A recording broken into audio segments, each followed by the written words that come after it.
ఒక చిన్న గ్రామంలో ఒక పేద అబ్బాయిని ఊహించుకోండి. రోజు ఒక పూట తినడానికి అతను 17 గంటలు పనిచేసేవాడు. ఇప్పుడు ఊహించుకోండి, అతను భవిష్యత్తులో లక్షల కోట్ల రూపాయల విలువైన కార్ కంపెనీకి ఓనర్ అయ్యాడు. ఇది హండై వ్యవస్థాపకుడైన చంగ్ జూ యంగ్ యొక్క స్టోరీ. 1915లో కొరియాలోని ఒక చిన్న గ్రామంలో చంగ్ జన్మించాడు. ఇతను ఒక స్కూల్ టీచర్ కావాలనుకున్నాడు, కానీ ఇతని కుటుంబం చాలా పేదది. దాంతో ఇతను పెద్దగా చదువుకోలేదు. చిన్నతనంలోనే కుటుంబంతో కలిసి పొలాల్లో పనిచేయడానికి వెళ్లాల్సి వచ్చేది. కానీ ఎంత కష్టపడి పనిచేసినా అందరికీ కడుపు నిండా తిండి కూడా ఉండేది కాదు. సరైన బట్టలు మరియు వైద్యం కూడా ఉండేది కాదు. ఇతను కలపను అమ్మడానికి సమీపంలో ఉన్న ఒక నగరానికి వెళ్లేవాడు. ఇక్కడ రోజంతా పొలాల్లో కష్టపడకుండానే ప్రజలకు సరిపడా ఆహారం, బట్టలు ఉండడం గమనించాడు. అదంతా చూస్తుంటే అతనికి చాలా బాధగాను చిరాకుగాను అనిపించింది. దాంతో తనకు మంచి జీవితం కావాలని కోరుకున్నాడు. ఒక రోజు అతను న్యూస్ పేపర్లో సమీపంలోని ఒక నగరంలో ఒక పెద్ద నిర్మాణానికి కూలీలు అవసరమని చదివాడు. ఈ వార్త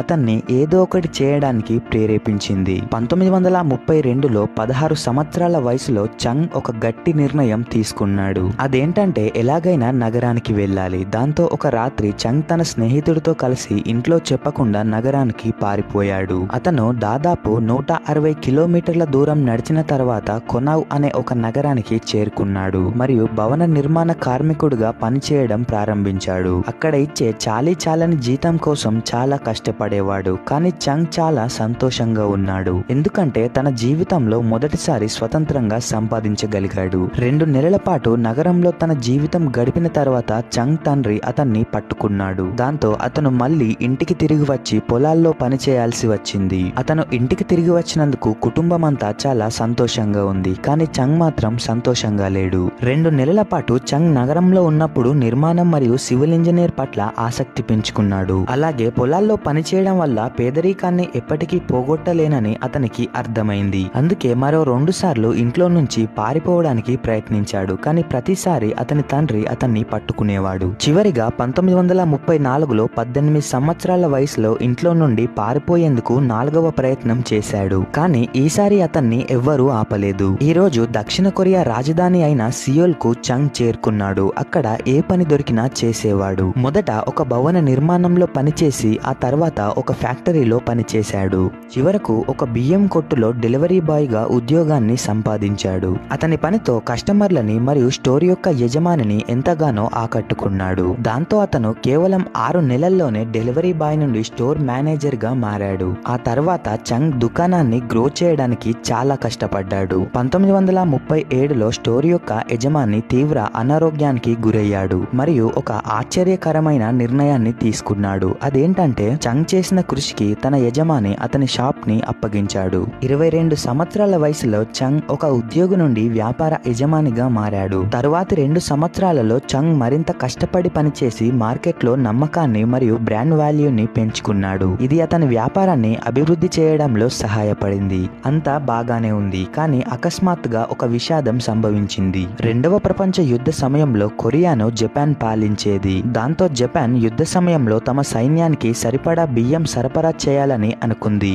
అప్పుడు చంగ్ యొక్క బియ్యం దుకాణంతో సహా కొరియాలోని అన్ని బియ్యం దుకాణాలు ఆక్రమించబడ్డాయి. దీంతో చంగ్ కష్టమంతా ఒక్కసారిగా నాశనమైంది.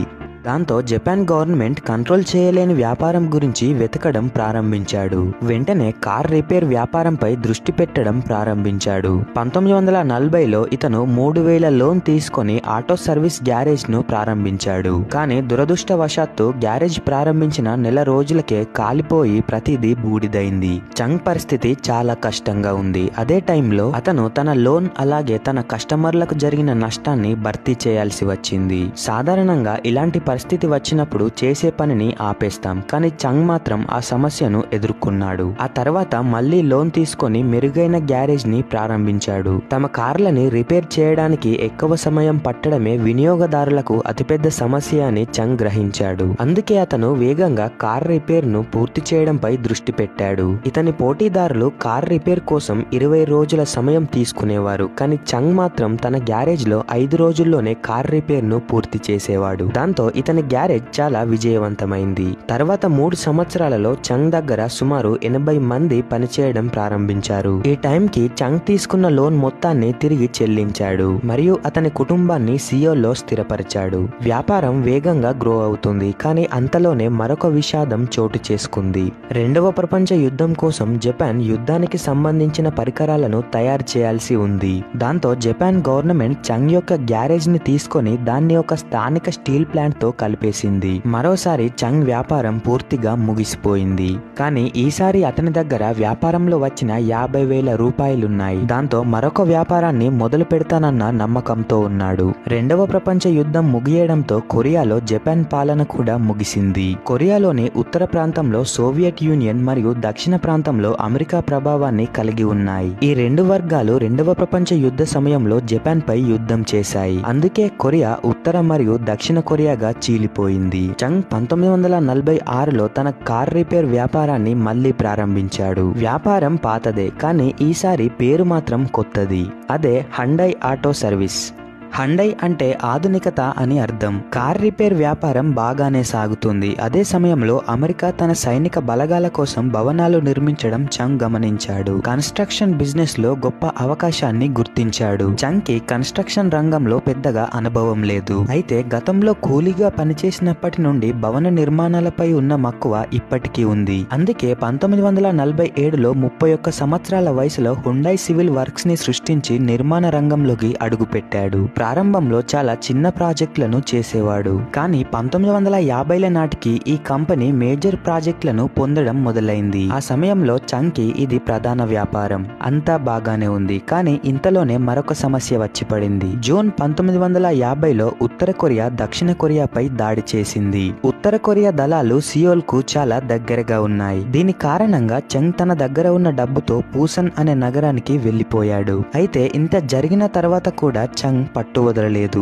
అదే సమయంలో యుఎస్ ఆర్మీ దక్షిణ కొరియాతో పాటు ఉత్తర కొరియా సైన్యాలతో పోరాడుతుంది. దాంతో యుఎస్ ఆర్మీకి tents, warehouse, army headquarters అవసరమయ్యాయి. అప్పుడు చంగ్ ఒక చిన్న బృందం కలిసి వారికి కావలసిన నిర్మాణాన్ని కట్టేవారు. ధర సరిగ్గా ఉంటే చంగ్ ఏ ప్రాజెక్ట్ నైనా చేసేవాడు. యుద్ధం జరుగుతుంది మరియు చంగ్ అనేక సమస్యలను, నష్టాలను ఎదుర్కోవాల్సి వచ్చింది. అయితే ఒక్కసారి మాట ఇచ్చిన తర్వాత మధ్యలో ఏ ప్రాజెక్ట్ ని వదిలేయలేదు. ఈ నమ్మకం కారణంగా చంగ్ అమెరికన్లతో బలమైన సంబంధాన్ని పెంచుకున్నాడు. 1952లో యుద్ధం ముగిసింది. అయినా కూడా చంగ్ అమెరికన్ల నుండి ఒప్పందాలను పొందుతూనే ఉన్నాడు. ఆ తర్వాత దేశాన్ని పునర్నిర్మించడానికి దక్షిణ కొరియా ప్రభుత్వం వంతెనలు, ఆనకట్టలు మరియు రహదారులను వేగంగా నిర్మించడం ప్రారంభించింది. హండై వీటన్నింటిలో ప్రధాన పాత్ర పోషించి వ్యాపారంలో విపరీతమైన వృద్ధిని సాధించింది. దక్షిణ కొరియా యొక్క అతిపెద్ద ఆనకట్ట అయిన సోయాంగ్ డ్యామ్ మరియు అత్యంత ముఖ్యమైన క్యుంబు ఎక్స్ప్రెస్ వేను హండై నిర్మించింది.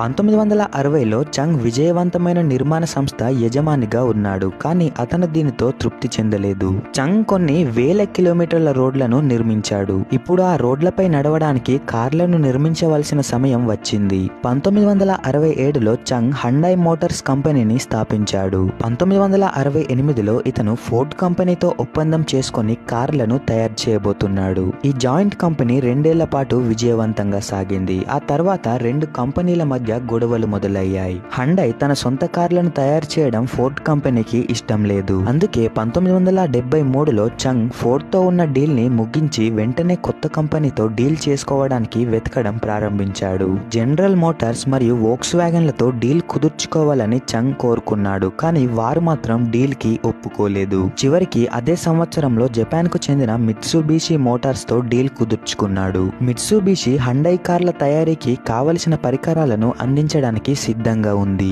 ఇక్కడ మంచి విషయం ఏంటంటే ఈ ఒప్పందం ప్రకారం హండై తన సొంత కార్లను విక్రయించవచ్చు. అదే సమయంలో దక్షిణ కొరియా ప్రభుత్వం ఆటోమొబైల్ కంపెనీలకు సిటిజన్ కార్లను తయారు చేయాలని ఆర్డర్ వేసింది. ఈ సిటిజన్ కార్లు సరసమైనవి మరియు నమ్మదగినవి. దక్షిణ కొరియాలో తయారు చేయబడిన భాగాలు మాత్రమే ఈ కార్లో ఉపయోగించేవారు. 1976లో చంగ్ ఒక కొత్త ప్లాంట్ ను ఏర్పాటు చేశాడు. దక్షిణ కొరియాలో ఎక్కువగా అమ్ముడైన పోనీ కార్ ని హండై ఉత్పత్తి ఉత్పత్తి చేసింది. ఈ కార్ దక్షిణ కొరియాలో చాలా విజయవంతమైంది. అలాగే 60% మార్కెట్ షేర్ ను స్వాధీనం చేసుకుని దక్షిణ కొరియాలో హండై అతిపెద్ద కార్ కంపెనీగా అవతరించింది. దక్షిణ కొరియా యొక్క మొత్తం కార్ మార్కెట్ 30,000 కార్లు మాత్రమే. ఈ కార్ విజయవంతమైనప్పటికీ ఓవర్సీస్ మార్కెట్ లో మాత్రం భారీ వైఫల్యాన్ని చవిచూసింది. కార్ క్వాలిటీ అంతగా బాగాలేదు. దీని పెయింటింగ్ వేడికి మసకబారుతుంది మరియు తరచుగా ఇంజిన్ సమస్యలు వచ్చేవి. ఈ కారణం వల్ల హండై మోటార్ కంపెనీ గత 7 సంవత్సరాలుగా నష్టాల్లోనే ఉంది.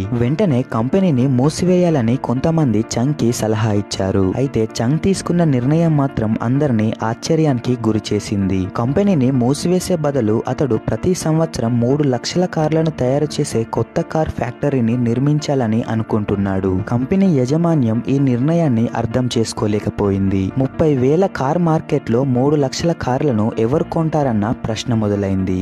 కానీ చంగ్ కి సమాధానం తెలుసు. దక్షిణ కొరియా యొక్క ఆర్థిక వ్యవస్థ వేగంగా అభివృద్ధి చెందుతుంది మరియు ప్రతి సంవత్సరం ప్రజల ఆర్థిక వ్యవస్థ మెరుగుపడుతుంది. అంటే రాబోయే సంవత్సరాలలో కార్ల యొక్క డిమాండ్ వేగంగా పెరుగుతోందని అర్థం. అదే విధంగా హండై యొక్క కార్లు విదేశాలకు ఎగుమతి చేయడానికి ప్రత్యేకంగా తయారు చేయబడ్డాయి. 1982లో హండై పోనీ 2ను విడుదల చేసింది. ఈ కార్ దక్షిణ కొరియాలో భారీ విజయాన్ని సాధించడమే కాకుండా ఆఫ్రికా, లాటిన్ అమెరికా మరియు కెనడాలో కూడా విజయవంతమైంది. తదుపరి కొన్ని సంవత్సరాలలో హండై 4 లక్షల కార్లను అమ్మింది మరియు కంపెనీ లాభదాయకంగా మారింది. హండై ఇప్పుడు ప్రపంచవ్యాప్తంగా మంచి కార్ కంపెనీగా అవతరించింది. అంతర్జాతీయంగా అమెరికాలో మంచి కార్ల కంపెనీ నుండి పెద్ద కార్ కంపెనీగా మారడం చాలా కష్టం. హండై యుఎస్ మార్కెట్ ను స్టడీ చేసినప్పుడు జపాన్ కాంపాక్ట్ కార్ సెగ్మెంట్ ను స్వాధీనం చేసుకున్నట్లు గ్రహించింది. మీడియం అండ్ లార్జ్ సైజ్ లో ఉన్న కార్లకు అమెరికా మార్కెట్ లో ఇప్పటికే పోటీ ఉంది. అందుకే హండై సబ్ కాంపాక్ట్ కార్ మార్కెట్ ను లక్ష్యంగా చేసుకుంది. అలాగే అమెరికాలో భారీగా సెకండ్ హ్యాండ్ కార్ మార్కెట్ ఉందని హండై గమనించింది.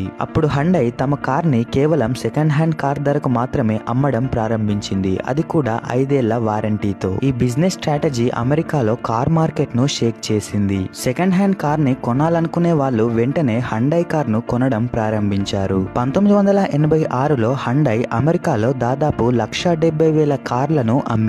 1987లో ఈ సంఖ్య కాస్త 2,60,000 కార్లకు చేరుకుంది. ఈ 2 సంవత్సరాలలో హండై అమెరికాలో అత్యధికంగా అమ్ముడవుతున్న కార్ గా అవతరించింది. అప్పటి వరకు అమెరికా మార్కెట్ లో ఇంత విజయాన్ని వేరే ఏ కార్ కంపెనీ చూడలేదు. దీని కారణంగా హండై ప్రపంచ స్థాయిలో ఒక ప్రముఖ కార్ కంపెనీగా మారింది. 72 సంవత్సరాల వయసులో చంగ్ హండై నుండి రిటైర్ అయ్యాడు. ఆ తర్వాత అతని సోదరులు కంపెనీ బాధ్యతలను స్వీకరించారు. నేడు హండై ప్రపంచంలోనే 3వ అతిపెద్ద కార్ కంపెనీగా అవతరించింది. కేవలం 2022లో 40 లక్షల కార్లను హండై విక్రయించింది. దాంతో ప్రపంచవ్యాప్తంగా హండై కార్ల వ్యాపారానికి ప్రసిద్ధి చెందింది. కానీ హండై గ్రూప్ లో 42 కంపెనీలు ఉన్నాయని చాలా కొద్ది మందికి మాత్రమే తెలుసు. For example Hyundai elevator, Hyundai innovation and technology మరియు హండై హెవీ ఇండస్ట్రీస్. హండై ప్రపంచంలోనే అతిపెద్ద నౌక నిర్మాణ సంస్థగా ఉంది. హండై కారణంగా దక్షిణ కొరియా ప్రపంచంలోనే అతిపెద్ద నౌక నిర్మాణ దేశంగా అవతరించి జపాన్ కంటే ముందంజలో ఉంది. దక్షిణ కొరియాకు హండై సాధారణమైన